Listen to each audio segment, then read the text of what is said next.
Buenas tardes a todos. Mi nombre es Paola Prada, voluntaria de ACELA y vicepresidenta también de la asociación. Les doy la bienvenida a este espacio. Es un webinar que tendremos con el apoyo de Joana Franco y David Lozano, quienes dirigen la IPS Neuros Medical Healthcare. La temática de este webinar es la esclerosis lateral amiotrófica, sus manifestaciones en la voz, comunicación y su relación con la respiración. Con el permiso de todos, esta reunión está siendo grabada con el fin de subir el video posteriormente a YouTube. En este momento le doy la palabra a Joana. Buenas noches, ¿cómo están? Mi nombre es Joana Franco, yo soy fonoaudióloga. El día de hoy pues vamos a mostrar y vamos a hablar sobre el habla, la comunicación, la respiración y la voz en los pacientes con esclerosis lateral amiotrófica. Entonces voy a comenzar con la presentación.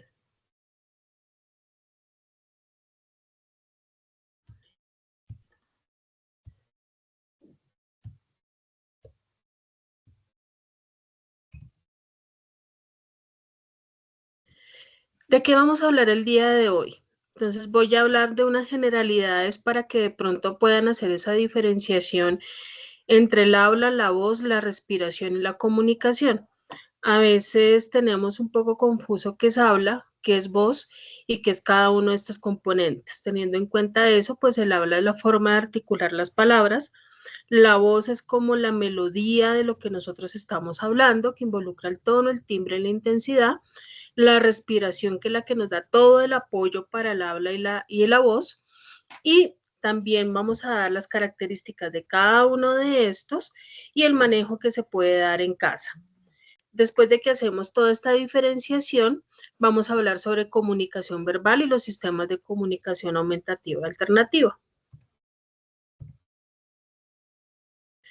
Para iniciar, voy a dar como un repaso sobre la esclerosis lateral amiotrófica para que pueda ser un poco más comprensible todo lo que voy a decir. En la esclerosis lateral amiotrófica se afectan tanto las neuronas motoras superiores como las inferiores, que eso ya lo sabemos. Cuando se afectan las neuronas motoras superiores, se afecta todo lo que es la parte vulvar. Estoy hablando de la respiración, el habla, la deglución, la voz y todo, pues las funciones vitales. Cuando se afecta la neurona motora inferior, tenemos dificultades a nivel de miembros superiores, inferiores y del tronco. ¿Qué manifestaciones vemos nosotros a nivel de cada una de las neuronas motoras? Cuando están alteradas las neuronas motoras superiores, ¿sí?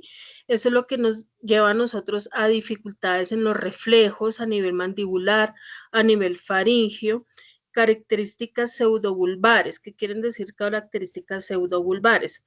Lo que es la risa, que no sabemos de dónde sale la risa, o el llanto en algún momento. No, ni siquiera estamos hablando, no estamos hablando ni de ningún tema o estamos viendo alguna situación difícil, sino que simplemente se presentan estos síntomas. Igual el bostezo o la espasticidad en algunos momentos. A nivel cervical, se ve el reflejo o pues todas las extremidades preservadas, no hay ninguna alteración, aunque a veces se presenta un tono espástico, algo de espasticidad, de rigidez en los músculos.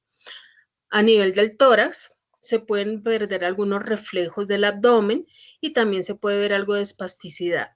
En cambio, cuando tenemos una alteración en la neurona motora inferior, también se ve alterada la mandíbula, los músculos de la cara, el paladar, la lengua y la faringe, en menor grado que la neurona motora superior, pero igual se ven afectados. ¿Cuál es la característica y cuál es la diferenciación? Que en la neurona motora inferior sí tenemos alteraciones en el cuello, los brazos, las manos y el diafragma principalmente. Y a nivel torácico tenemos dificultades en la espalda y en el abdomen. Aquí hay un esquema en donde les explico que la neurona motora superior viene directamente de la corteza cerebral del cerebro y es lo que nos da a nosotros la inervación a todos los músculos vulvares.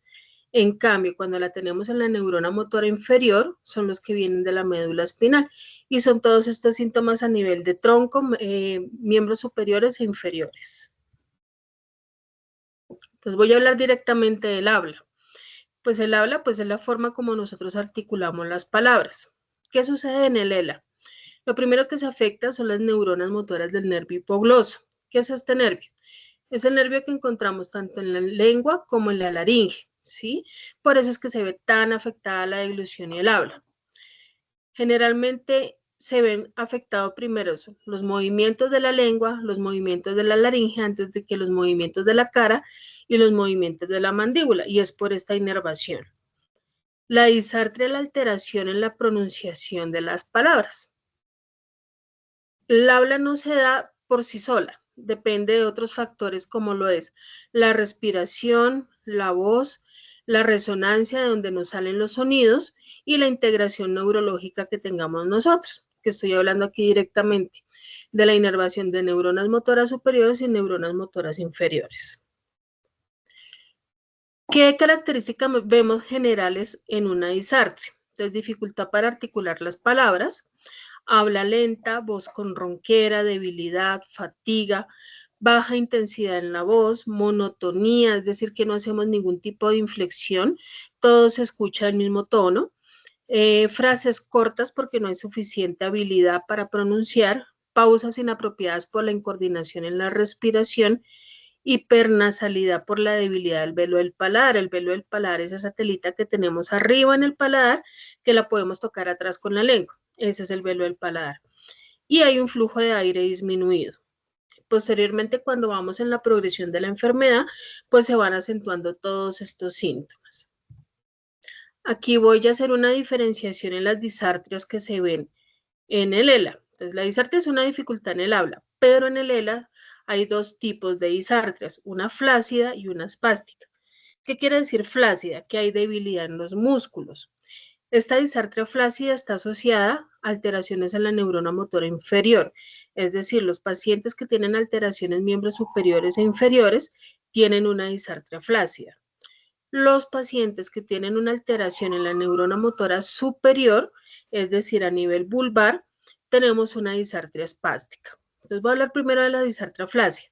¿Por qué les explico esto? Porque muy seguramente ustedes en las historias clínicas, cuando van a las valoraciones, van a ver estos conceptos y ustedes no saben de pronto de qué les están hablando o cuál es la diferencia. Y es muy importante para cuando ustedes reciban el tratamiento desde fonoaudiología, incluso desde terapia respiratoria. Entonces, ¿cómo es la disartria flácida? Es una articulación defectuosa, es un habla lenta con mucha dificultad, hay producción imprecisa de consonantes, hay hipernasalidad. ¿Qué es hipernasalidad? Es cuando salen todas las palabras por la nariz, como si tuviéramos gripa. Aspereza en la voz, como si estuviéramos roncos, y también hay combinación entre rigidez muscular y debilidad al mismo tiempo. Igual, hay movimientos linguales lentos. También podemos ver que la saliva se nos va o se nos escurre por los labios y eso es por la debilidad muscular también. Hay debilidad en los músculos de la cara, a nivel del paladar y a nivel lingual. Hay elevación voluntaria del paladar pobre. Eso se ve en los dos tipos de lesión, tanto neurona motora superior como inferior. ¿Por qué? Porque el velo se denerva o pierde inervación muy rápido y tiende a caer. En la disartria flácida también podemos ver que los pliegues vocales cierran muy difícilmente, es decir, intentan cerrar, pero siempre queda como un espacio que le llamamos nosotros hiatus laríngeo en fonoaudiología. ¿Esto qué quiere decir? Que como hay insuficiente cierre de las cuerdas vocales, no hay suficiente flujo de aire para que pueda hacer vibrar las cuerdas vocales y se escucha una voz como de soplo. También hay un tono vocal suave, débil y monótono y movimientos linguales lentos. Después paso a la disartria espástica, que es la que se ve en la patología de vulvar, en donde se ve una velocidad mucho más reducida, pero esto se da por la contracción de los músculos. Hay una característica en esta disartria y es que los músculos se retraen y es por el acortamiento y la falta de elasticidad de estos músculos. También hay debilidad facial del velo del paladar y a nivel de lengua. También hipernasalidad por lo que les explicaba antes y también hay elevación del velo pobre. Hay una pobre articulación, pero aquí a diferencia de la anterior, entonces podemos ver que los pliegues vocales cierran con demasiada fuerza. es todo lo contrario. En la flacidez es debilidad, en la espástica es mucha fuerza y hipertonía. Entonces la cualidad de la voz es dura o muy tensa. Ahorita les voy a mostrar unos videos para que ustedes aprendan la diferenciación de las dos disartrias. Eso es muy importante para nosotros como fonoaudiólogos porque debemos saber qué tenemos que trabajar, si tenemos que trabajar ante una flacidez, una debilidad o ante una espasticidad o contracción demasiado grande de los músculos. También hay que tener en cuenta que las mujeres, incluso en los hombres, las consonantes o las letras que más se ven afectadas es la S, la L, la R, la N, la F, la Ch y la Y inicialmente. Pero en los dos sexos podemos ver que está alterado la P, la T, K, B de G y la M, la N y la ñ. Esto es debido a la debilidad de los músculos de la cara. Aparte de eso, pues tenemos una debilidad en el velo del paladar que impide que podamos decir los fonemas M, N y ñ. También hay una ausencia en las mujeres cuando están hablando que van a decir una palabra y entonces pueden decir de pronto la primera sílaba, pero la última no la pueden decir, o dicen las primeras, o dicen las últimas, pero la primera no, y es por la debilidad de los músculos. Igualmente los hombres también se ve afectado inicialmente la P, la T, K, B de G y la M, la N y la ñ, que es por la misma razón que les estaba explicando ahorita. ¿Cuál es el objetivo de intervención? Bueno, ¿qué necesitamos nosotros como fonoaudiólogos? Pues primero hacer una buena valoración, saber en qué estadio estamos, saber qué tipo de alteración en el habla es para poder así dar una adecuada intervención. No todos los pacientes se tratan iguales. Ahí dice que según la literatura, pues no hay un tratamiento que sea bajo la evidencia que nos va a ayudar a mejorar la disartria, pero sí podemos mantener las habilidades de habla con un buen tratamiento y bien enfocado. Entonces, ¿qué tenemos que hacer? Optimizar la inteligibilidad del habla. Esto lo hacemos mediante todas las pruebas que nosotros hacemos, identificar cuáles son los fonemas más afectados y trabajar sobre esos. Si nosotros vamos a trabajar sobre los fonemas no afectados, podemos hacer el efecto contrario. Tenemos que hacer una intervención oportuna y eficaz. Lo que les estaba explicando, no hay un consenso relacionado sobre el tratamiento y el procedimiento, pero sí tiene que ver mucho con la experticia pues, de nosotros como fonoaudiólogos. Si la progresión de la enfermedad es lenta, la terapia de habla puede mejorar mediante estrategias de compensación el habla que está alterada. En las primeras etapas de la enfermedad, los pacientes que tienen una disartria flácida tienden a hacer mucha fuerza en su voz para que ésta salga, una articulación o una sobrearticulación más de lo que tienen que hacer y para que puedan ser entendidas por la otra persona. Esta habla enérgica que se utiliza, así tengamos una buena capacidad, va generando pérdida de respiración, pérdida de la inteligibilidad del habla por el sobreesfuerzo que estamos generando. Entonces, siempre tenemos que tener en cuenta que no podemos llegar a la fatiga y evitar todos estos esfuerzos para mantener el habla el mayor tiempo posible. ¿Qué recomendaciones tenemos? Bueno, ejercicios de respiración y relajación. Los de respiración, pues ya se los va a explicar más adelante David. También tenemos que trabajar mucho relajación, sobre todo en las disartrias espásticas. Toca trabajar el tipo respiratorio, que también se los explicarán más adelante. Técnicas de facilitación. ¿Qué son estas técnicas de facilitación? Ustedes en casa pueden colocar hielo sobre la cara, es decir, cogen un guante con hielito o estos aparaticos que venden también en el centro, se los venden en el centro, se los ponen a congelar y hacen masaje a nivel ascendente, es decir, hacia arriba en los músculos para ganar tono. Si tenemos hipertonía muscular, pues lo hacemos en forma circular o en forma descendente para no generar más hipertonía o mayor tono. Bueno, esto nos ayuda a disminuir o aumentar según la técnica que nosotros utilicemos, dependiendo de la disartria, la inteligibilidad del habla. Igualmente hay que hacer trabajo o ejercicios labiales y linguales, es decir, mover los labios a un lado, al otro, hacia adelante, mover la lengua a los lados, hacia arriba y hacia abajo para favorecer la claridad en las palabras. Repetir palabras y trabalenguas también, pero no se puede hacer muchas palabras ni muchos trabalenguas, es decir, podemos decir 5 palabras, descansamos, un trabalenguas y descansamos, porque si lo hacemos seguido y hacemos una cantidad mucho más elevada de lo que necesitamos, vamos a generar una disartria con mayor progresión. En las estrategias comunicativas es importantísimo reducir el ruido del medio ambiente para que no tengan que hacer ese esfuerzo en el habla. La distancia con la otra persona tiene que ser muy reducida para que sea mucho más fácil esa comunicación y que sea cara a cara. En las maniobras de articulación que llamamos nosotros, que son las maniobras de habla, utilizar palabras claves o palabras monosílabas para evitar la fatiga.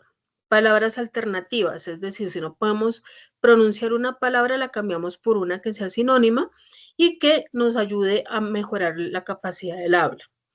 Igualmente, hay que hacer repetición sobre articulación, es decir, pronunciar muy bien la palabra sin hacer esfuerzo con los músculos de la cara, con la lengua, y eso nos va a ayudar a mejorar la comunicación con las otras personas.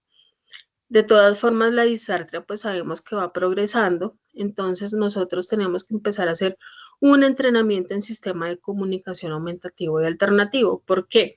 Porque tenemos que evitar ese desgaste del habla, ese desgaste de la voz y también ir mejorando esa capacidad para comunicarnos de otra forma. Ahora vamos a la voz, que es otra cosa diferente. Entonces ya hablamos de habla, ahora vamos a la voz. Entonces, en la voz, ¿qué miramos nosotros como fonoaudiólogos? Miramos cómo están cada una de las características, que era lo que les estaba diciendo, que la intensidad, el tono y el timbre, que a veces nosotros no lo tenemos muy claro. Nosotros miramos la disfonía como tal, si hay una disfonía, si hay alteraciones en el tono de la persona, si hay alteraciones en el timbre, ya no es grave, sino es agudo, si la intensidad está más bajo o está más alta, si hay aspereza o ronquera, que también es una alteración que se ve en el ELA, si hay soplosidad, es decir, si sentimos que la voz del paciente, la voz de ustedes, está saliendo como un soplo. Eso quiere decir que hay una alteración en el cierre de las cuerdas vocales por falta o por bajo flujo del aire, que ya también se los van a explicar, que hace que disminuya la intensidad. Cuando hay astenia, es decir, necesita mucha energía para emitir la voz. Esto se da generalmente en la espástica. Y la tensión que también se da en la espástica. Entonces, un esfuerzo vocal excesivo para mejorar las cualidades de la voz. Todo esto necesita un buen soporte respiratorio. Si no tenemos un buen soporte respiratorio, por más ejercicios que nosotros hagamos a nivel de lengua, a nivel de musculatura orofacial, articulación, no vamos a lograr un adecuado mantenimiento del habla y la voz. ¿Cómo son las características de la voz en el ELA? Las mujeres generalmente tienden a tener una abertura de la glotis, ¿sí? O el espacio que hay entre las cuerdas vocales mucho más pronunciado que el de los hombres. Y esto hace que en algunos momentos ustedes sientan que la voz está entrecortada. Y es por la abertura que se está haciendo por la debilidad de la musculatura.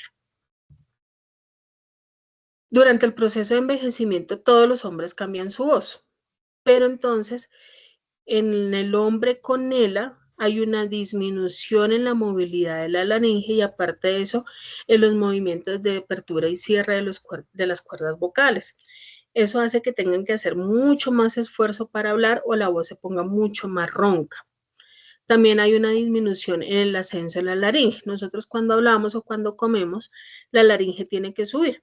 En los pacientes hombres, esto está más alterado que en las mujeres, por la misma composición del cuerpo. La intensidad también baja cuando empiezan a hablar y es por este descenso de la laringe. Y también pues por la falta de control de la presión del aire que viene, nosotros le llamamos aire subglótico, que ya se lo van a explicar, que nos va a ayudar a que vibren las cuerdas vocales.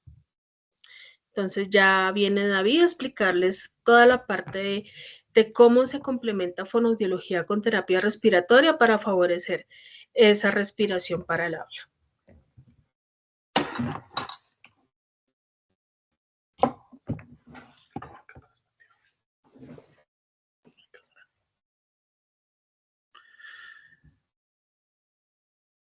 Bueno, buenas tardes. Hola David, buenas tardes.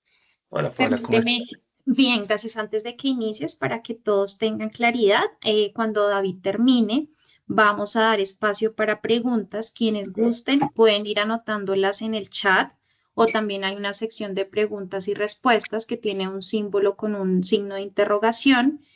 Y de la misma manera, al final vamos a habilitar micrófonos para quienes deseen compartirnos sus preguntas o sus inquietudes, pues por voz.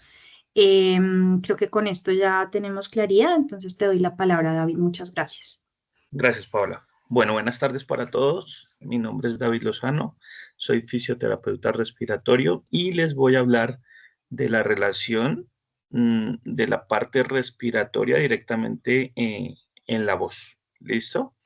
Entonces, como les explicaba Johanna, una cosa es articular la palabra. La articulación de la palabra, pues, básicamente es la movilidad de la lengua, labios, velo de paladar, ascenso y descenso laringio para producir los tonos de la voz. Esa es la articulación. Y la fonación es algo distinto, que es de lo que les vengo a hablar, que la fonación, pues, realmente eh, depende 100% de la respiración. Bueno, entonces, en los pacientes con ELA, tenemos una disminución del sistema respiratorio. ¿Por qué? Por la denervación del nervio frénico, que es quien lleva la información eh, a los músculos de la respiración, especialmente al diafragma. El diafragma, digamos que en esta imagen, es esta línea un poco redondeada que vemos, hace referencia al diafragma. ¿Qué es el diafragma? El diafragma es una membrana que separa la cavidad abdominal de la cavidad torácica, ¿sí? Y su función es hacer un movimiento ascendente y descendente, como lo vemos acá. Perdónenme un momento. Aquí, si lo vemos acá, está haciendo un movimiento ascendente, que es el movimiento de relajación, y aquí está haciendo un movimiento descendente, que es el movimiento de contracción. ¿Listo? Entonces, cuando el paciente inhala, o sea, tomamos aire, eh, lo que sucede es que el diafragma se contrae junto con los músculos intercostales, generando una expansión de la caja torácica, ¿ya? Que es lo que vemos acá. Cuando la caja torácica se expande debido a la contracción muscular de los músculos respiratorios, se genera un vacío dentro del pulmón, ¿ya? Cuando se genera ese vacío, la presión interna es, perdónenme un momento, ¿sí? Eh, cuando ellos, perdónenme, cuando se crea este vacío en la caja torácica, debido a la contracción, entonces se genera una diferencia de presión interna y externa, o sea, de la atmósfera, de la presión atmosférica, ¿vale? Entonces, ¿qué sucede? Cuando eso pasa, como hay una diferencia de presión, la atmósfera, la presión atmosférica, empuja el aire por la vía aérea y llena nuestros pulmones de aire. ¿Listo? Cuando exhalamos, entonces el diafragma junto con los músculos intercostales se relajan y la caja torácica, o sea, las costillitas, vuelven otra vez a su lugar. Esto genera una presión, una diferencia de presión, un aumento de presión en la cavidad torácica con respecto a la atmosférica. Entonces el aire sale. ¿Listo? Ese es el proceso, digamos, o el movimiento respiratorio en los seres humanos. Este movimiento se genera por la participación de las neuronas motoras responsables del movimiento muscular. Recordemos que el movimiento respiratorio puede ser automático o voluntario. ¿Listo? Cuando es automático, digamos en la noche cuando estamos durmiendo, pues la respiración es netamente automática, no somos conscientes de lo que está sucediendo en nuestro cuerpo, pero digamos que nuestro sistema está diseñado para generar ese movimiento respiratorio de manera automática, pero cuando estamos en estado de conciencia también podemos dejar de respirar a voluntad. ¿Listo? Entonces, esos movimientos controlados o automáticos son, los responsables de esos movimientos son las neuronas motoras también. Todos los movimientos de nuestro cuerpo son gobernados por las neuronas motoras. Ahora, en el paciente con ELA, por la denervación del nervio frénico, como ya les había explicado, el nervio frénico, como para ponerlo en palabras más inteligibles para ustedes, es como el cablecito que conecta al cerebro con los músculos de la respiración. ¿Listo? Los que les acabé de hablar.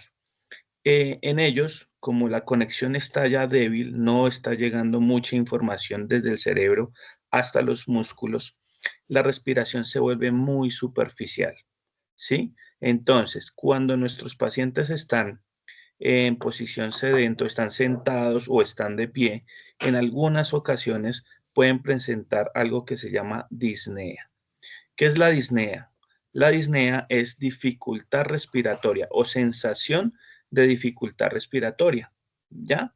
En algunos pacientes en estadios iniciales pueden presentar disnea sin que se altere la oximetría, ¿ya? Podemos tener, digamos, una lectura de oximetría 92, 93%, pero el paciente puede referir que tiene dificultad respiratoria. Y esto sucede porque el diafragma se cansa, ¿listo? El ejercicio respiratorio es un ejercicio que es 24/7, todo el tiempo está sucediendo y el diafragma pues se empieza a cansar y es lo que ellos perciben como disnea. Y también hay otro fenómeno que es cuando están de cúbito, o sea, acostaditos, pueden presentar también disminución o fatiga o sensación de que falta aire y esto se le conoce como ortopnea. Bueno, la ortopnea se presenta porque los órganos del abdomen comprimen el diafragma cuando estamos acostados por la gravedad. ¿Listo?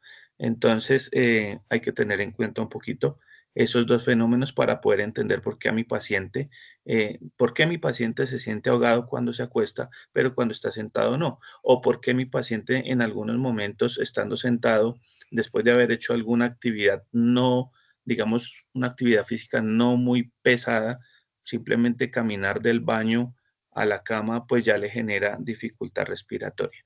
Y es por esto, porque hay una denervación de los músculos de la respiración. Ahora, hipoventilación, respiración lenta o superficial, que era lo que estaba hablando, que no satisface las necesidades del cuerpo.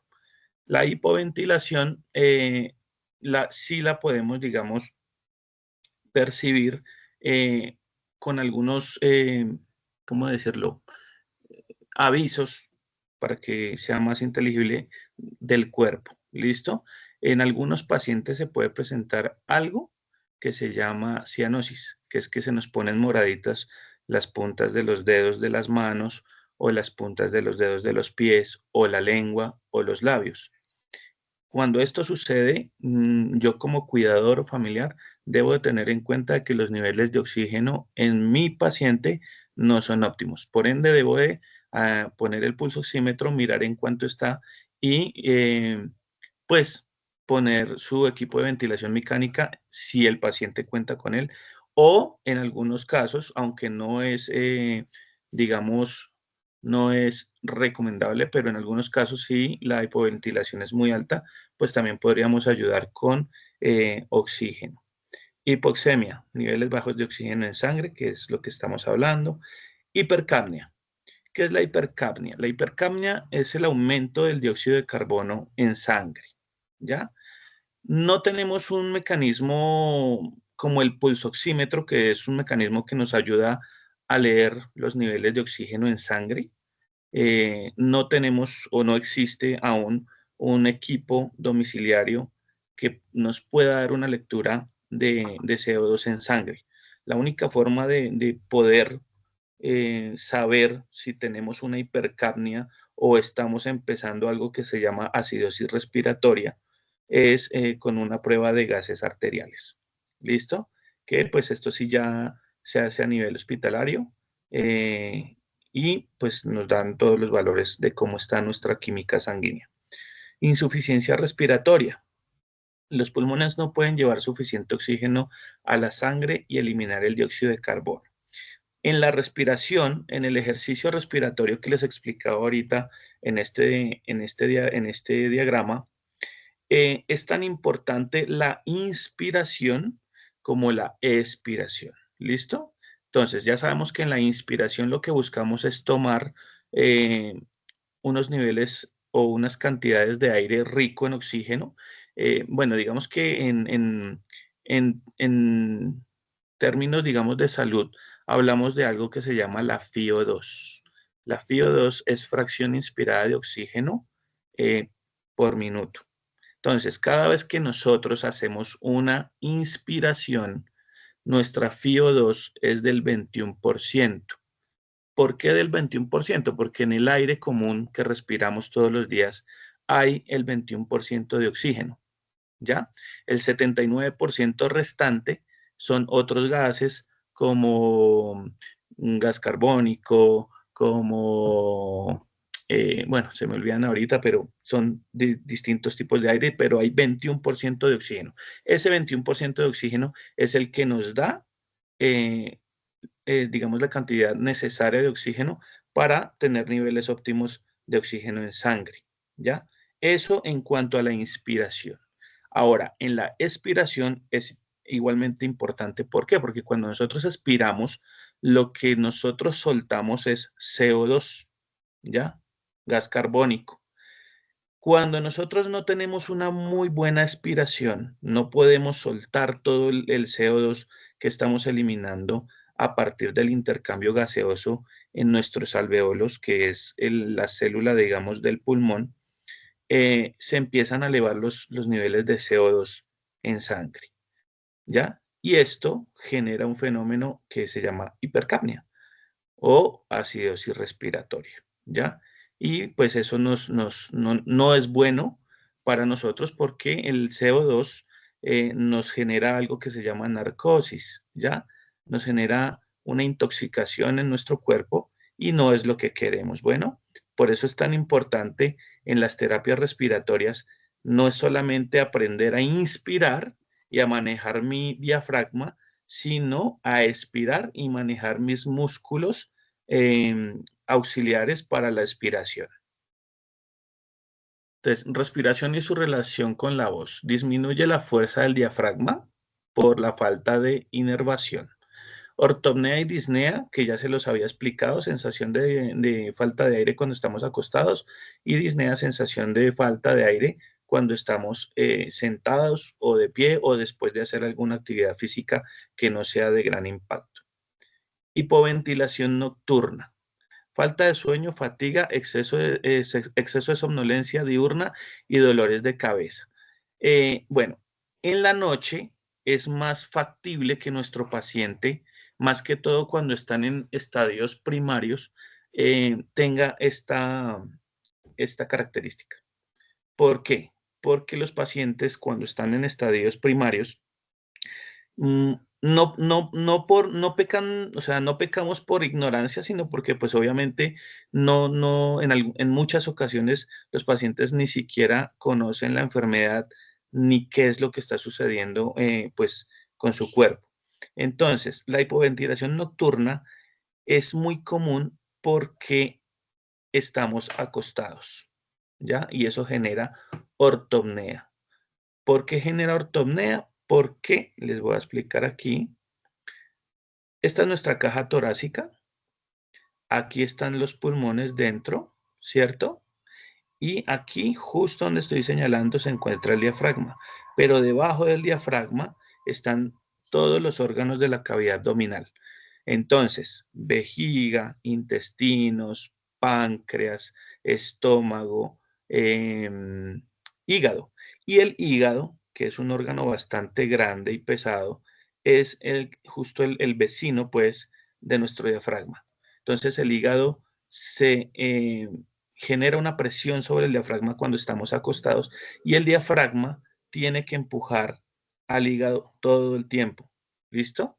¿Por qué? Porque los órganos se ubican a lo ancho y largo de nuestra cavidad abdominal debido a la gravedad. ¿Listo? Cuando estamos acostados, entonces la gravedad nos ala hacia abajo, por ende los órganos también son objetos de la gravedad y se desplazan a lo ancho y a lo largo de la cavidad abdominal, comprimiendo el diafragma. Entonces, eso en la noche genera ortopnea y la ortopnea genera hipoventilación nocturna. Por eso es normal que algunos pacientes al otro día tengan fatiga general, o sea, sueño, no durmieron muy bien, pasaron muy mala noche, exceso de somnolencia diurna precisamente porque la noche anterior no fue muy buena, no tuvieron un sueño reparador, ¿sí? Y dolores de cabeza debido a la hipoventilación. Recordemos que las neuronas no se regeneran y cuando los niveles de oxígeno disminuyen, eh, pues ellas tienden a morir porque no tienen suficiente cantidad de oxígeno para seguir cumpliendo con sus labores y sus funciones. Y esto se traduce en dolor de cabeza matutino, generalmente en la parte anterior de la cabeza. Entonces, a través de la ejercitación física y soporte ventilatorio no invasivo, se compensan los síntomas respiratorios. Ejercitación física, pues estamos hablando básicamente de las terapias, específicamente de la terapia respiratoria, en donde lo que buscamos es fortalecer la musculatura respiratoria de los pacientes, tanto de la inspiración como de la expiración, y digamos que aumentando o fortaleciendo esos músculos, vamos a permitir de que no se genere una hipoventilación nocturna, porque los músculos, al estar fortalecidos, pueden cumplir con ese movimiento nocturno.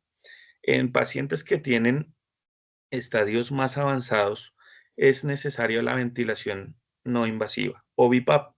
Algunos pacientes lo tendrán, otros no lo tendrán, y ya ahorita vamos a hablar al respecto de por qué es tan importante el BiPAP en la respiración generalmente nocturna y qué tipo de BiPAP o qué tipo de mecanismo respiratorio no invasivo necesitamos.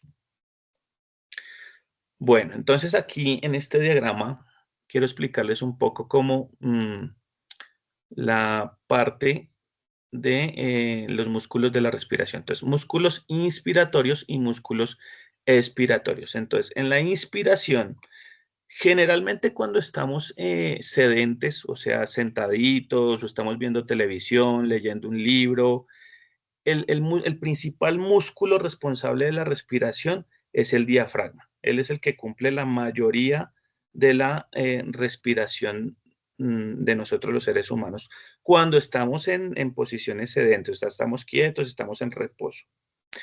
Hay otros músculos que son los intercostales extrínsecos, ¿sí? Extrínsecos o externos que se encuentran, digamos, en la parte de afuera de las costillas, que también cumplen la función de la inspiración. Pero tenemos otros músculos como el esternocleidomastoideo, escaleno, serrato anterior, que son músculos accesorios. ¿Qué son músculos accesorios? Cuando nuestro paciente tiene disnea, porque el diafragma y los músculos externos no se están contrayendo como se deben contraer, ¿sí? Tienen una respiración muy básica, muy superficial, no están llenando los pulmones como se deben de llenar, entonces aparece la disnea. Y la disnea se compensa con estos tres músculos, ¿listo? Que son músculos que no propiamente son de la respiración, pero que cuando tenemos esa sensación de disnea o fatiga, los activamos para alar. O sea, como lo ven acá, las flechitas están alando las costillas para generar un poco más de expansión de ese tórax y el paciente pueda tener un poco más de aire al momento de inspirar. Ahora, vamos con los músculos de la aspiración. Entonces, tenemos intercostales internos, que son, digamos, estos de acá externos. Estos son los internos, o sea, que se encuentran en la parte interna de las costillas. Transversos torácicos, oblicuos mayor y menor. Entonces, bueno, y el abdomen. ¿Por qué el abdomen influye en la respiración o en la aspiración? En el momento de estornudar o toser. La importancia de la tos en el ELA y de practicar la tos en estadios tempranos es bastante importante porque, valga la redundancia, la tos es un mecanismo de defensa. En los pacientes tenemos problemas de manejo de secreción, ya sea saliva o secreciones de la vía aérea. Fisiológicamente nosotros estamos generando un fluido interno que se encarga de recoger material particulado del aire para que el aire llegue lo más limpio posible a los pulmones. Pero cuando nosotros hablamos, digamos en una persona que no tiene ELA, cuando nosotros hablamos todo el día o tosemos o estornudamos, tenemos la capacidad de sacar esas secreciones y esos fluidos y pasarlos. Eso es algo que se hace de manera imperceptible, pero está sucediendo todo el tiempo. En nuestros pacientes, como la tos está disminuida porque los músculos de la aspiración también están débiles, entonces empezamos a tener problemas de acúmulo de secreciones a nivel laríngeo y a nivel de vías aéreas. ¿Listo? Vías aéreas como tráquea y bronquios. Entonces, por eso es tan importante fortalecer también los músculos de la aspiración y hacer maniobras de tos asistida para que nuestros pacientes tengan la capacidad de poder movilizar esas secreciones y que no vayamos a tener una disminución de la luz de la vía aérea, generando así más hipoventilación y más problemas respiratorios. Entonces, vamos a hablar ahorita un poco de los métodos de ventilación mecánica en los pacientes con ELA. He tenido la oportunidad de hablar con muchos pacientes que tenemos ahorita en este instante y bueno, aquí dice, uno de los métodos que tienen grandes ventajas sobre los métodos invasivos es el BiPAP. Es menos costoso, prolonga la supervivencia y mejora la calidad de vida, el sueño y la tolerancia al ejercicio.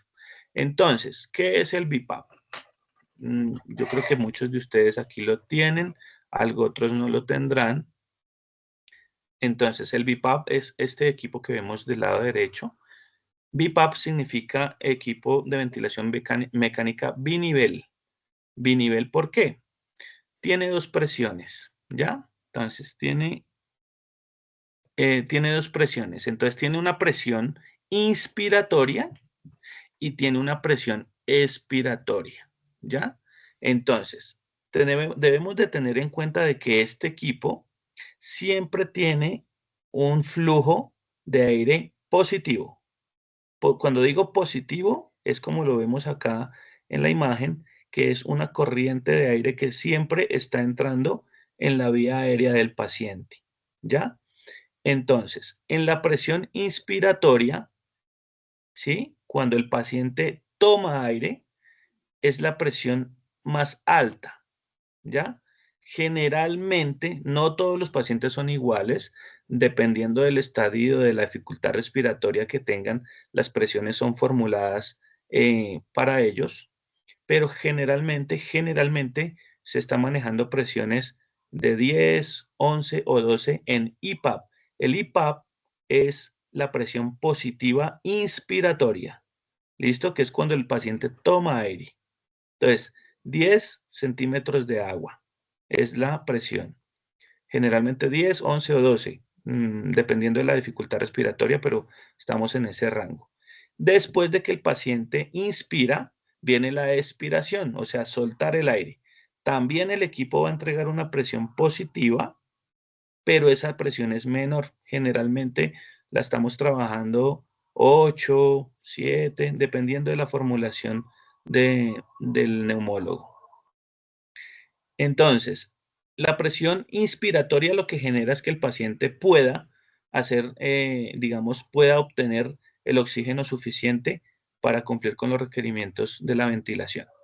Y en la expiración la presión también es positiva, pero digamos que el enfoque no es ventilar el paciente en ese momento, sino mantener la vía aérea abierta para que el paciente pueda expirar de manera satisfactoria. Y el ciclo vuelve y se repite, ¿sí? Todo este ciclo de inspiración, expiración, inspiración, expiración, tiene una parametrización que se graba aquí en el BIPAP, ¿ya? Esa parametrización se llama tagger inspiratorio, en donde pues tenemos una presión base, se inicia un flujo inspiratorio, tenemos un pico expiratorio y después viene el ciclado, que es la parte expiratoria, y vuelve e inicia. Estos equipos BIPAP vienen de, digamos, de diferentes modos. Hay unos modos que son CPAP. El CPAP no nos sirve si en algún momento alguno de los pacientes que me está escuchando en este momento ha sido formulado con un equipo CPAP, pues no, no sirve, no está, digamos, no cumple los criterios de una ventilación mecánica, por ende no nos sirve para los pacientes con ELA. Después viene otro equipo que es un equipo BIPAP, y el equipo BIPAP puede tener dos formas de trabajo, que es modo S, BPGS, ¿sí? Pero ese equipo tampoco nos sirve, incluso siendo BIPAP, no nos sirve. ¿Por qué? Nosotros, los pacientes con ELA, necesitamos un equipo BIPAP modo ST. Es importante que los pacientes que me estén escuchando, que tengan un equipo de ventilación mecánica BIPAP, tengan en cuenta que debe ser modo ST. ¿Qué es modo ST?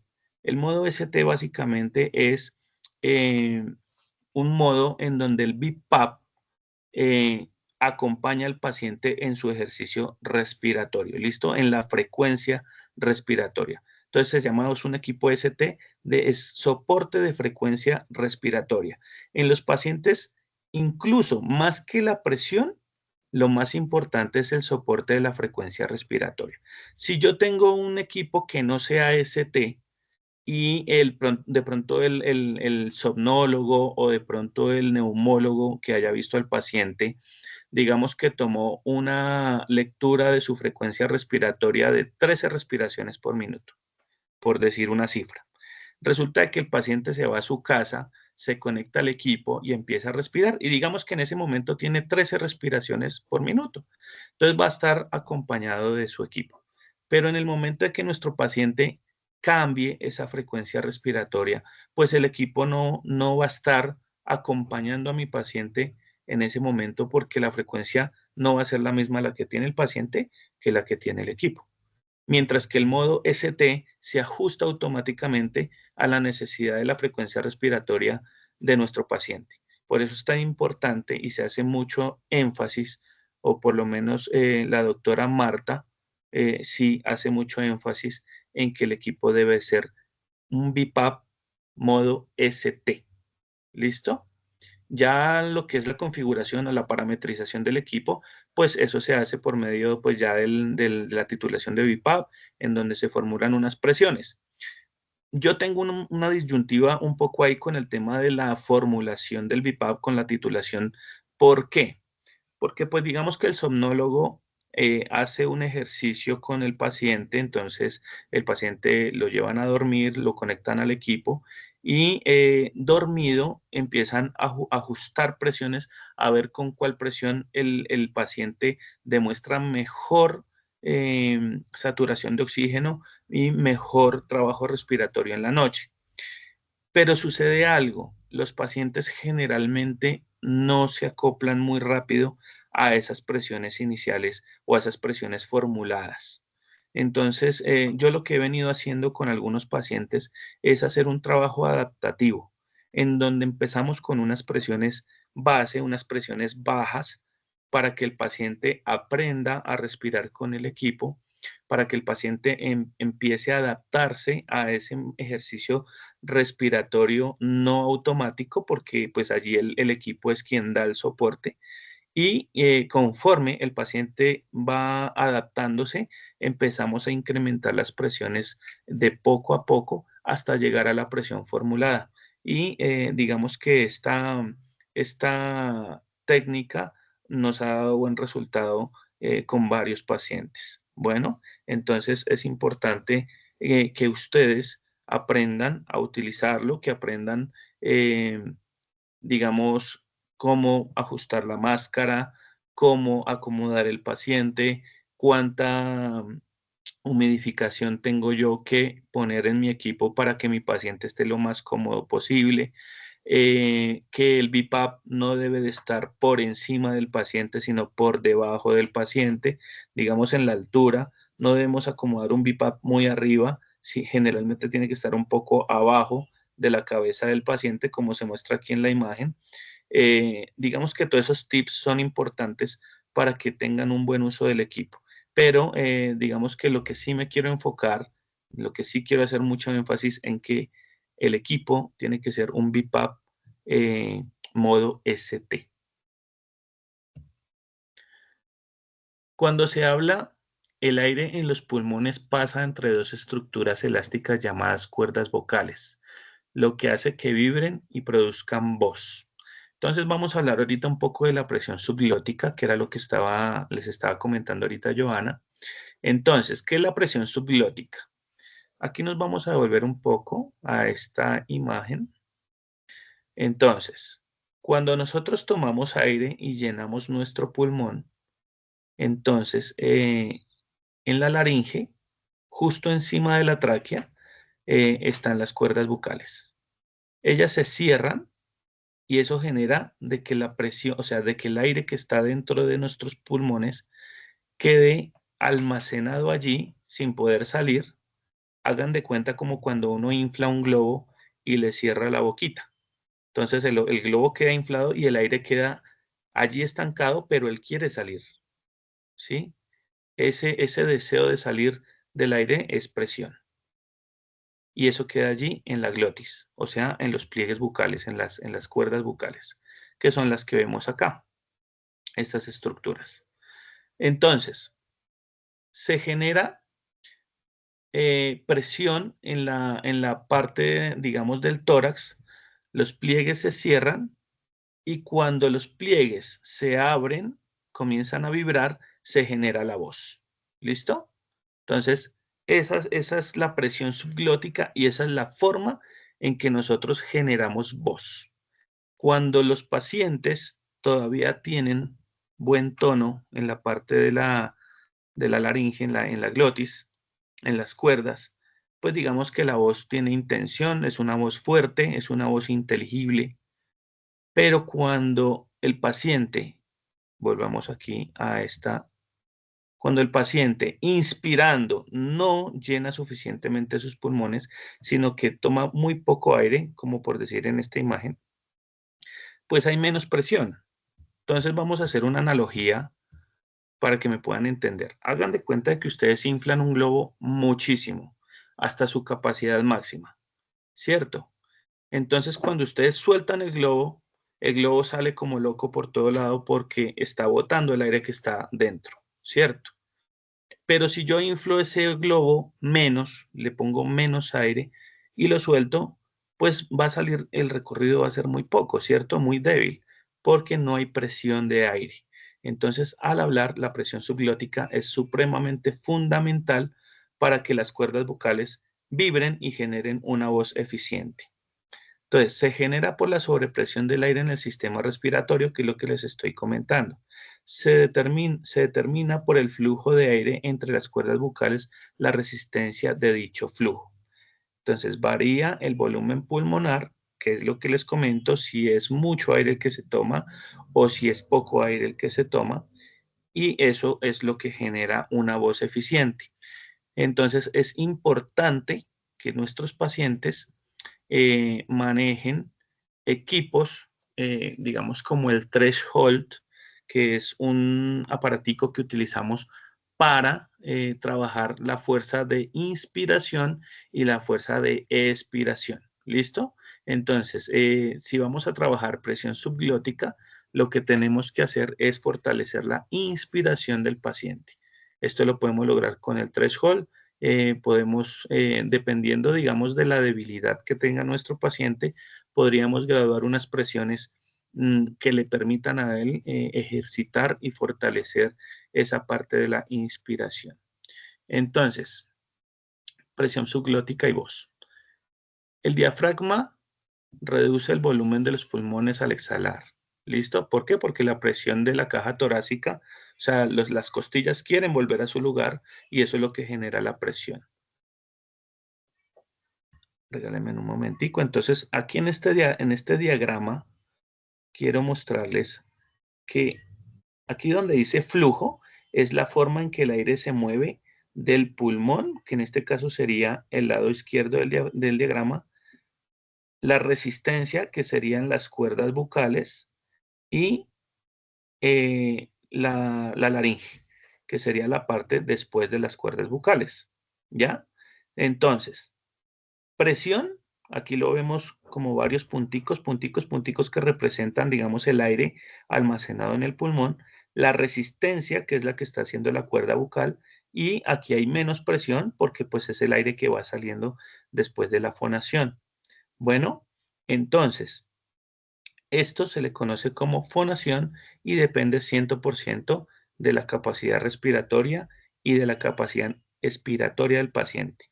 ¿Qué sucede cuando nuestros pacientes, yo creo que algunos de ustedes se han dado cuenta que nuestro paciente en algún momento cuando él habla ya no puede decir muchas palabras al mismo tiempo con una expiración, ¿cierto? Entonces el paciente comienza a hablar de la siguiente manera. Siempre existe que un aumento de la intensidad vocal, ¿cierto? Entonces comienzan, cada vez que dicen una palabra, toman aire. Eso se llama incoordinación fonorrespiratoria y pasa porque el paciente ya no está inspirando lo suficiente para hacer una fonación efectiva. Ese ejercicio de hablar tomando aire cada vez que dice una palabra genera fatiga a nivel respiratorio. Por eso cuando los pacientes tienen una disminución o una incoordinación fonorrespiratoria, lo mejor es que no hablen o que empiecen a utilizar otros mecanismos de comunicación, porque si siguen hablando, teniendo esa incoordinación, pues muy probablemente el diafragma se va a cansar muy rápido y vamos a tener una disminución de la capacidad respiratoria bastante rápida. Entonces, regálenme un segundo que ya viene Joana. Entonces, como recomendación de parte mía, podemos hacer ejercicios inspiratorios. Hay un ejercicio que se llama ¿podemos activar la cámara para mostrarles? Un segundo.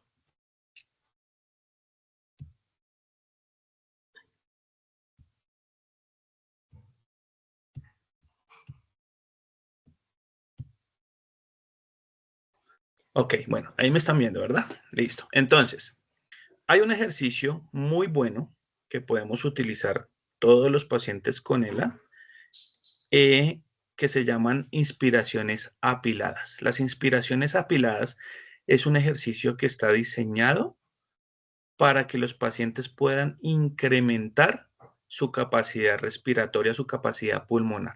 ¿Cómo se hace? Entonces, el paciente estando sentadito va a tomar una inspiración inicial,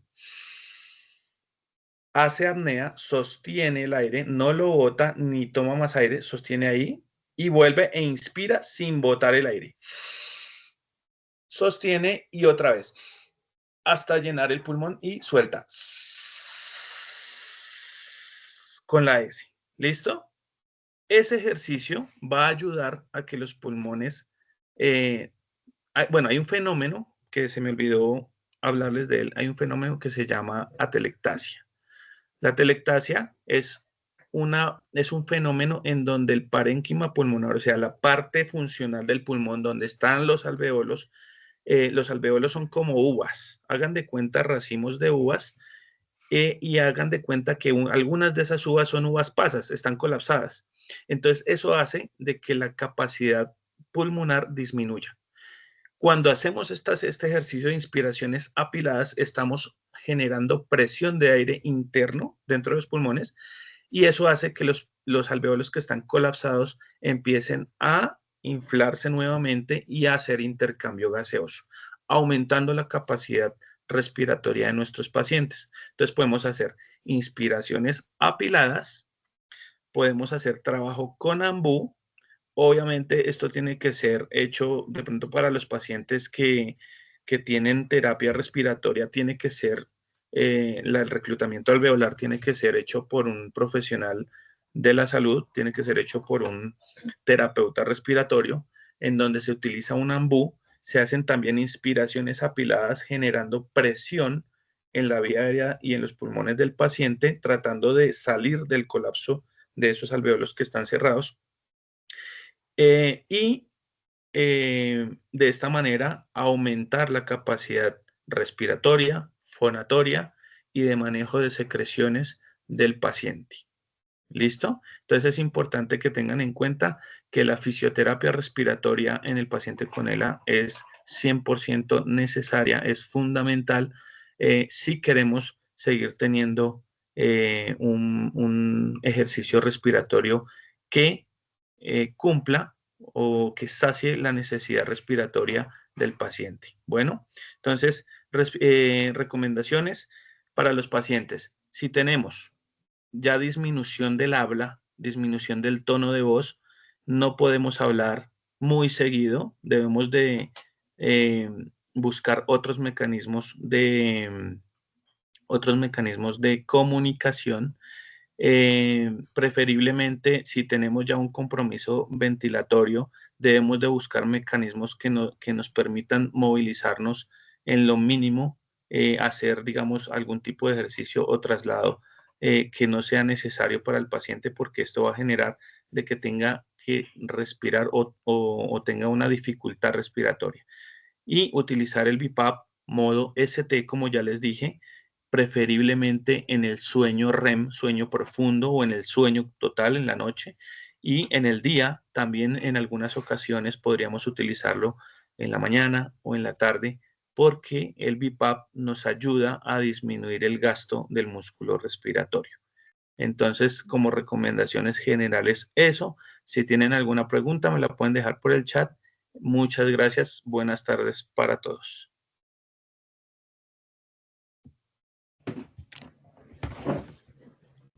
Bueno, continuamos con la presentación.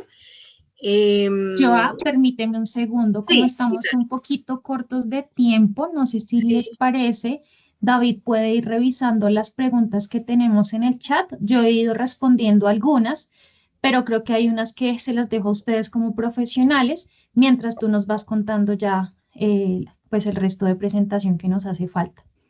¿Les parece? Vale. Espérame un segundito. Él los puede mirar desde el celular, ¿cierto? Tendría que conectarse, sí. Sí, tendría que conectarse aparte para que tú nos puedas compartir la pantalla. Bueno, espérame un segundito y ya se lo doy. Sí, regálame el link y yo voy contestando aquí entonces las preguntas. Listo, bueno, ya les envío. Gracias. Entonces, mientras tanto, voy comentándoles así ya como para cerrar las recomendaciones generales. Espérame un segundito.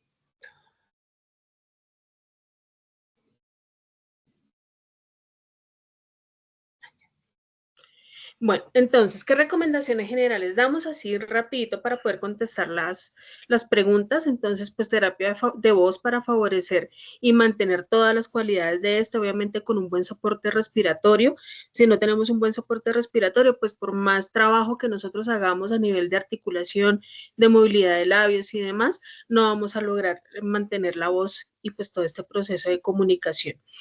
Emplear un volumen de voz apropiado en las situaciones de la vida diaria y no hablar en sitios ruidosos. Yo aquí coloqué como unos ejercicios que pueden realizar en casa para mantener como esas cualidades de la voz, obviamente con un buen soporte respiratorio, decir la M unas 3 veces, la R, kake, kikoku, que nos ayuda a cerrar las cuerdas vocales, a mejorar ese cierre, para mejorar como esas cualidades de la voz, igual jaje, jijuju, la D larga, la B, que nos ayuda mucho a mantener esa resonancia en todas las partes de cabeza y cuello, y evitar que se nos sobreesfuerce la laringe. Bueno, nos faltaba algo que es comunicación aumentativa alternativa. Esta comunicación aumentativa alternativa es cuando ya pues hemos pasado por todo el entrenamiento de voz, de habla, respiración. Hay un avance en la enfermedad Entonces tenemos que buscar otros métodos, ¿sí? Igualmente esto se puede trabajar mientras estamos haciendo todo el entrenamiento de voz y demás. Es decir, se recomienda y desde la experiencia que este entrenamiento comience mucho antes de que se pierda la voz y el habla. ¿Por qué? Porque cuando ya esto si llega a suceder, se llega a perder, ya tenemos todo el entrenamiento y es mucho más fácil comunicarnos. Entonces hay dos tipos de sistemas de comunicación, uno aumentativo y uno alternativo. Aumentativo es cuando todavía tenemos habla, todavía tenemos voz, pero necesitamos disminuir la carga. Y alternativa es cuando ya no tenemos voz ni habla, que son todos los sistemas de comunicación. Hay unos de baja tecnología y unos de alta tecnología. Los de baja tecnología son como el tablero de Corradain que tiene la asociación. Hay un instructivo en la página como tal que nos dice cómo utilizar este sistema de comunicación que es excelente. Nos ha ayudado muchísimo. Y tiene también estos pictogramas que son los dibujos y no nos podemos con las letras. Y es mucho más fácil de utilizar que los sistemas por seguimiento visual. Además que a veces las EPS se demoran mucho en entregarlos. Entonces pienso que estos sistemas de comunicación son un excelente método para la comunicación y para hacer todo ese entrenamiento antes de. Los de alta tecnología, pues son los de seguimiento visual, los que ya conocemos algunos. Tenemos en cuenta que en los pacientes con ELA no se da la afectación en los músculos oculares, entonces eso nos permite que puedan hacer ese uso de estos sistemas de comunicación. Entonces, ¿qué indicaciones especiales tenemos? Que tenemos que hacer un entrenamiento anticipado, que es lo que les estaba diciendo, mantener voz y eso también combinarlo con los sistemas de comunicación, un habla disminuida en su velocidad y cuando ustedes vean que tienen menos del 30, o sea, está en un 30% de pérdida de habla y de voz, comenzar de una vez con estos sistemas de comunicación. Hay otros sistemas de comunicación que son en el celular como el tal free, que se puede escribir cuando todavía hay movilidad en las manos, escriben y el celular habla por ustedes. Entonces, esto es como a grosso modo las indicaciones en sistemas de comunicación. En otra charla ampliaré un poquito más, es que se nos fue un poco el tiempo, entonces para que puedan responder las preguntas. Bueno, muchísimas gracias.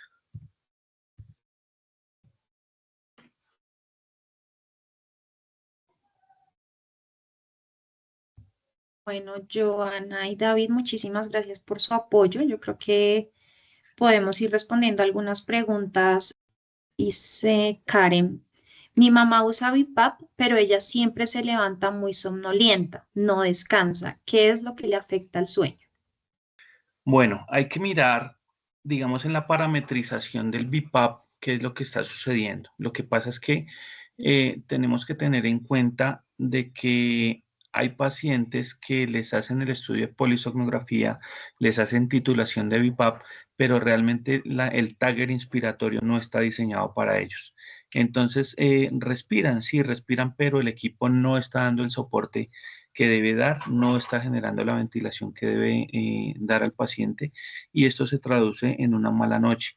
O puede ser que nuestra paciente no tiene una muy buena adaptación al equipo.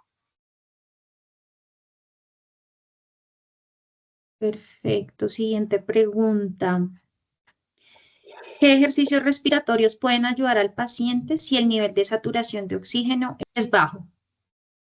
Bueno, debemos de tener en cuenta que toda saturación por debajo de 90 no es una buena saturación. Lo que pasa es que normalizamos el hecho de que nuestro paciente o generalmente los médicos tratantes dicen, no, pues es que como es un ELA y de inervación, los músculos están muy, muy suaves, pero tiene una saturación de 87, 88. No, no es bueno.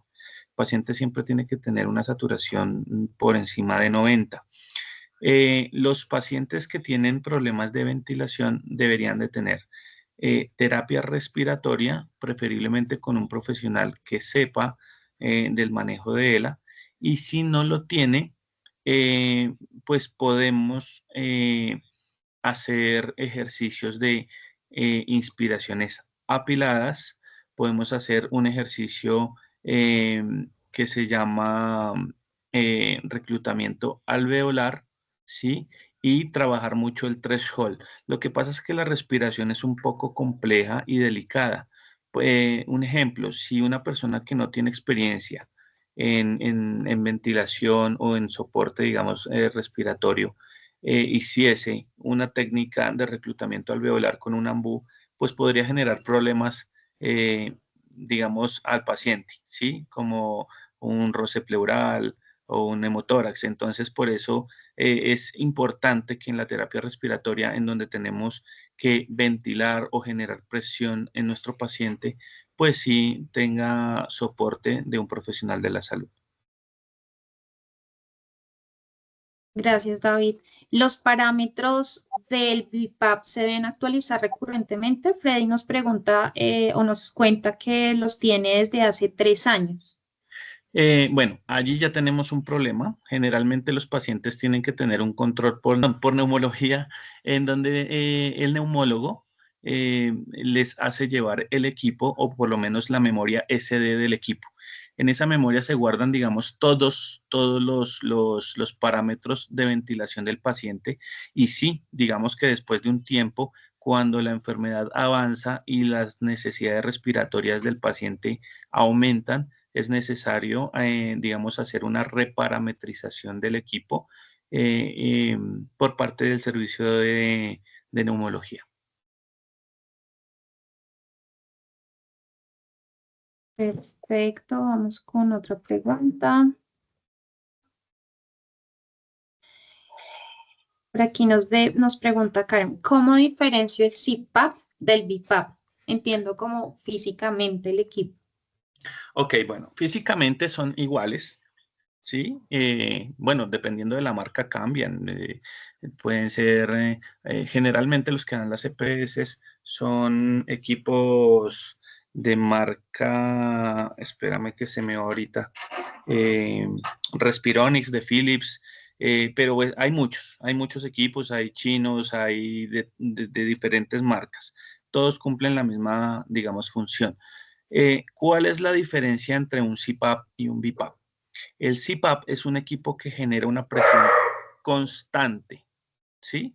O sea, él todo el tiempo está, bueno, lo voy a decir en términos coloquiales como para que me puedan entender mejor.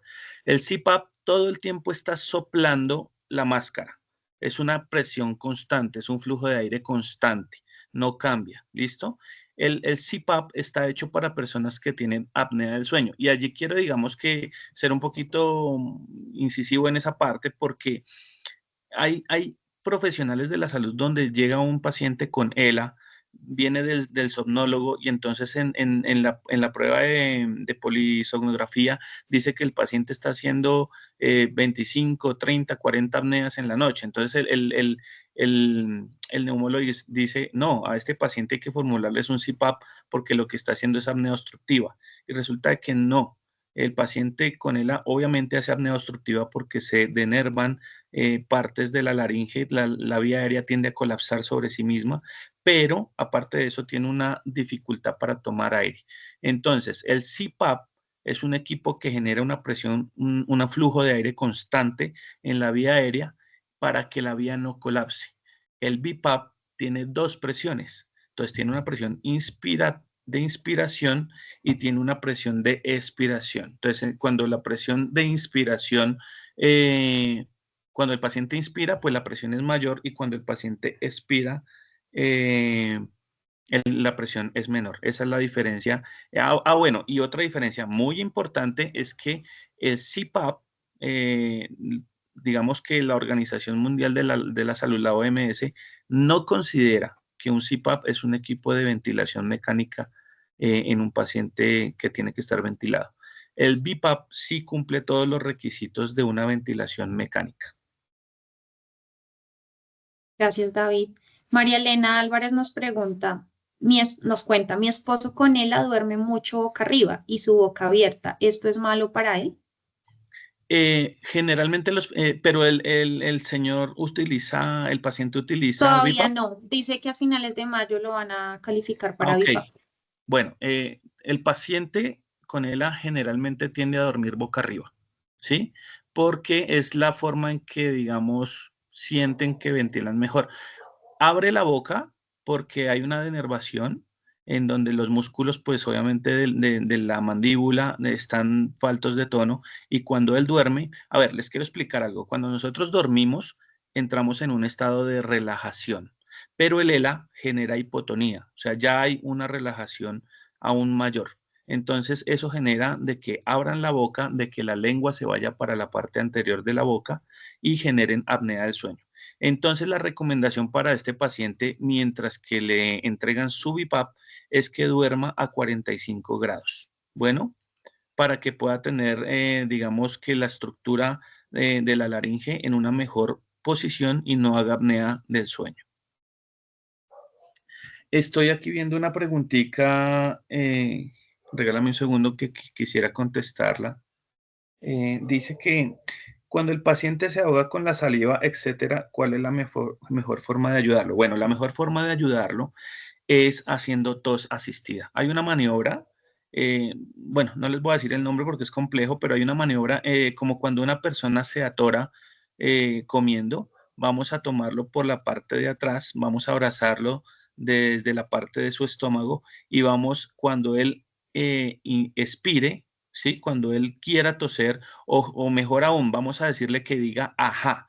Cuando él diga ajá, cuando diga ajá, vamos a comprimir fuerte, vamos a apretar ese estómago, y eso es una técnica de tos asistida en donde con esa compresión vamos a hacer de que la flema suba o la saliva y pueda pasarla de mejor manera.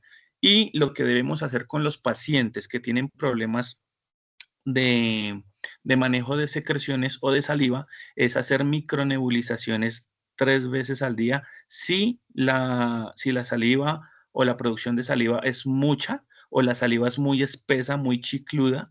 Entonces vamos a hacer micronebulizaciones solamente con cloruro de sodio, 4 centímetros, 3 veces al día. Esto va a hacer que haya fluidificación de la flema o de la secreción y ellos puedan manejarla de mejor manera.